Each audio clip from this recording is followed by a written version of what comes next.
একদিন বিজ্ঞানীরা একটা চমকপ্রদ পরীক্ষা করার সিদ্ধান্ত নিলেন। তারা একটি পাত্রে পানি ভরে তাতে একটা জীবন্ত ব্যাঙ ছেড়ে দিলেন। প্রথমে পানি ছিল একেবারে স্বাভাবিক তাপমাত্রায়, তাই ব্যাঙটি আরামে পাত্রের ভেতর সাঁতার কাটতে লাগলো।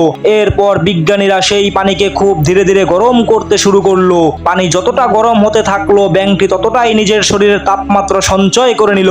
সে বুঝতেই পারলো না আস্তে আস্তে পরিস্থিতি তার জন্য কতটা বিপজ্জনক হয়ে উঠেছে।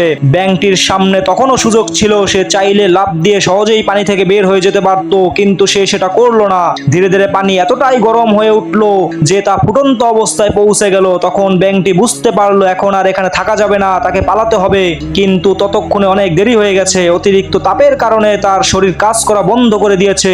সে আর লাফ দিয়ে বের হতে পারলো না। শেষ পর্যন্ত সঠিক সময় সঠিক সিদ্ধান্ত না নেওয়ার কারণে ব্যাঙটি ফুটন্ত পানিতে পড়েই মরে গেল। প্রিয় মুসলমান ভাই ও বোনেরা, এই ঘটনা কেবল একটি বৈজ্ঞানিক পরীক্ষা নয়, এটি আমাদের জীবনের একটি গভীর শিক্ষা। শয়তান ঠিকই একইভাবে আমাদের ধোঁকা দেয়। সে কখনো হঠাৎ করে আমাদের ভুল পথে টেনে নিয়ে যায় না, বরং ধীরে ধীরে আস্তে আস্তে আমাদের ঈমান ও নেক আমল থেকে দূরে সরিয়ে দেয়। আমরা বুঝতেও পারি না, আর এক সময় এসে দেখি আমরা সম্পূর্ণভাবে তার ফাঁদে পড়ে গেছি, ঠিক সেই ব্যাঙটির মতোই। তখন মুক্ত হওয়ার আর কোনো রাস্তা থাকে না। তাই সময় থাকতে সঠিক সিদ্ধান্ত নিন, শয়তানের ধোঁকা থেকে নিজেকে রক্ষা করুন। আল্লাহ তাআলা আমাদের সবাইকে সঠিক পথের দিশা দান করুক এবং তার সন্তুষ্টির পথে চলার তৌফিক দান করুক, আমিন। ভিডিওটা যদি ভালো লেগে থাকে তাহলে অবশ্যই লাইক করবেন, আর প্রতিনিয়ত এই ধরনের ভিডিও পেতে চ্যানেলটি সাবস্ক্রাইব করে আমাদের পাশে থাকুন।